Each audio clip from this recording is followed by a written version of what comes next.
Hi, this is David Kopel, Chief Technology Officer of Ahavas Chinam.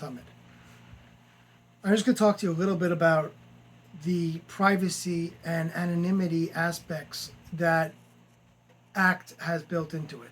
From the ground up, the system was designed to preserve the privacy and anonymity wherever possible of donors and participants. This was done in a very simple yet effective way.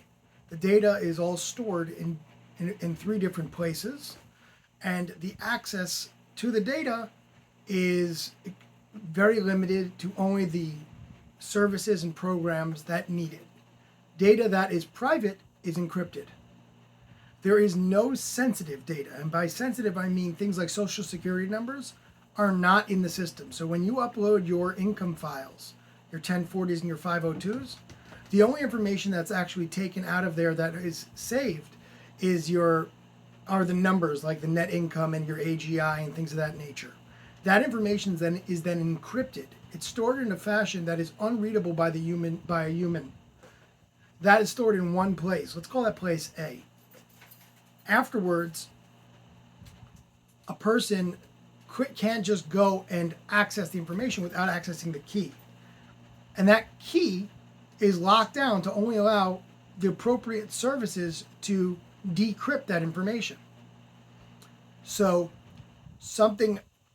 a certain service will come along and require access to the income information.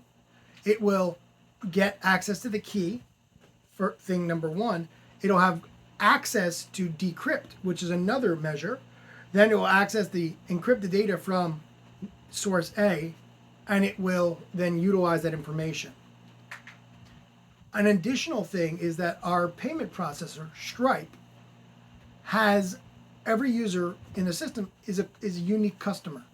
Now, as long as they're using credit card information, the Stripe customer actually has no pertinent user-specific information. We can't tell who a person is from Stripe. All we know is their customer ID. Now, their customer ID from Stripe goes back to source A, our database, but we actually encrypt that user ID. So that way we can't even easily correlate from Stripe to source A. The last thing is our source A, our main database, doesn't even have our user information. It just has an ID.